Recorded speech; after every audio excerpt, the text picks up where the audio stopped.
Hi, welcome back. All right, folks, I want to show you how this works. I want to take you here in the next audio soundbite to something that happened early on in the CNN so-called town hall. This was not a town hall. This comment that you're going to hear is from a student. This student was near the beginning of the program, so it was not enough time for passions to have risen because of the nature of the event, because of the comments that had been said. This was early on. I know passions were already at a fever pitch. Don't misunderstand. I firmly believe that what you're going to hear was a rehearsed, scripted comment. I don't know who wrote it. The student may have written it himself. I'm not making a big deal out of who wrote it. My point is, it was not a spontaneous question. It's scripted. And it was done on purpose. Because as you will see, and it was directed at Marco Rubio, and as you will see, it is the exact kind of this why Rubio and Republicans should not go. Because there is no way that Rubio could respond to this in ways that the circumstance demanded. Rubio had to stand there and take this. Rubio had to stand there and either try to smile about it or appear nonplussed.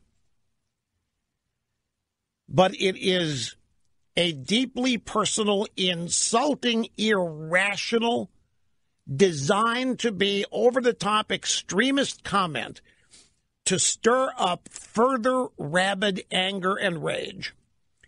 This comment is a typical comment making it impossible to communicate with these people, to compromise with them, to reach across the aisle, to shake hands, and even work together with them. You just can't.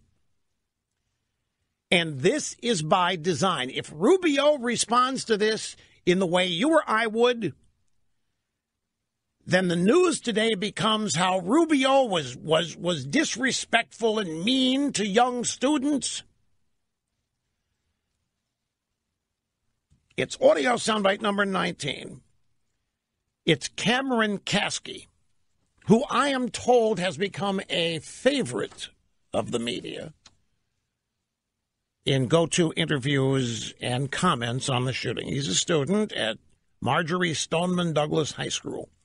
And again, this is at the beginning, relatively near the beginning of the town hall. Senator Rubio, it's hard to look at you and not look down the barrel of an AR-15 and not look at Nicholas Cruz. But the point is, you're here, and there are some people who are not. This is about people who are for making a difference to save us and people who are against it and prefer money. So, Senator Rubio, can you tell me right now that you will not accept a single donation from the NRA in the future? Now, this is the beginning of this sordid, despicable affair. It is a student who has survived a shooting. And he opens by saying, Senator Rubio, it's hard to look at you and not see the barrel of an AR-15 looking down on me. In other words, Senator Rubio, when I look at you, I see a murdering assault weapon. That's all I see when I look at you, Senator Rubio. It's hard to look at you and not look down the barrel of an AR-15 and not look at Nicholas Cruz. Senator Rubio, you look like you remind me of the assassin. But you're not. You're here. And there's some people, my classmates, who aren't. Now, Rubio can't respond to this. By design, if Rubio responds to this in any way of calling out this child, what do you think the reaction he's going to get from the media is? Because, see, the kids are protected now. They're victims, and they have free reign on their emotions, what they're feeling, what they're saying, and we just have to deal with it because they've been through trauma. They've been targeted.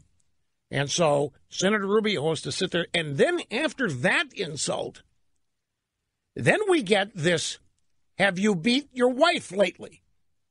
Have you stopped beating your wife? Can you promise us that you will never take another donation from the NRA? Somebody wrote that. I'm not making an allegation here. My point is that's not a spontaneous question. It is a question that has a specific purpose or two. And the first purpose is to castigate and smear Rubio while making it impossible for him to react to it. This is why I say I don't know why these people show up. Do you think there's any answer Rubio could have had that would have built a bridge to that student and maybe corrected or changed the misunderstanding a student has of Marco Rubio? No. Exactly right, Mr. Snerdley. No. But what? Again, can't do it. That's my whole point. If Rubio had called that kid out as disrespectful or missing the point, they were hoping. That's what the question was designed. That question was designed to get Rubio to lose his composure and attack that kid. That's what that question was designed to do. Rubio should be given a medal for keeping his cool. That was designed specifically. Rubio was just called the assassin. Rubio was just told that he reminds the student of the shooter with the AR-15.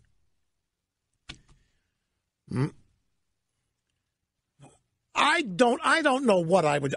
It's hard to say what I would do because I can tell you right now I would never accept an invitation to go to one of these things, precisely because of this. Now, Rubio probably, look, he's a senator. It's an event in Florida. They invited him. How does he not go? I'm sure he felt like he had to go. But then this event last night just descended into the murk from there. Let's jump back here. Here's Dana. By the way, I apologize. I've been mispronouncing her name. Snerdley finally had it. He said it's Lash. I said, how do you get Lash out of the way it's spelled? See, I read closed captioning on TV. I don't have the audio up very much. And so I don't hear names pronounced. It's not purposeful here. I just hadn't heard the name pronounced. Anyway, this is at the town hall again last night, called Stand Up, the Students of Stoneman Douglas Demand Action. They weren't demanding action. So Dana Lash, the NRA spokesperson, was speaking about getting states to better participate in the background check system. And she was interrupted by 3 hecklers. We had 3 lawmakers on this stage, and only one of them hinted at reinforcing the background check system. It is only as good as the record submitted to it. Only one of them even got anywhere close to mentioning that. We have to have more than 38 states submit records. That's number one. Number 2, we have to develop better protocol to follow up on red flags. This monster carrying bullets to school, carrying knives to school, assaulting students, assaulting his parents, 39 visits in the past year. Were you able to hear what the hecklers were shouting? They were calling her a murderer. You murderer! You murderer! She didn't shoot anybody. Didn't kill anybody, never has. But here the students have been made into permanent victims, so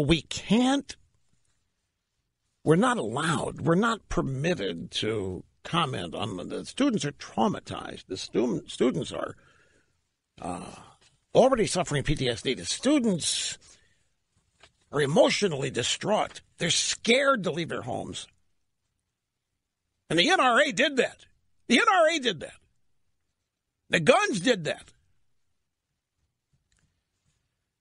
Now, what she was talking about here on the background system check, this, by the way, proves that this whole event last night was a total sham. She actually shows up and is talking substance to these people about trying to improve an aspect of existing systems to make sure bad people don't get guns. And she's talking about the background check system. And she's pointing out that the background check system is only good as good as the data that has been entered into it. Garbage in, garbage out. You can have all the background checks you want, but if the system containing the information on people is incomplete, it isn't going to be worth anything. She pointed out only one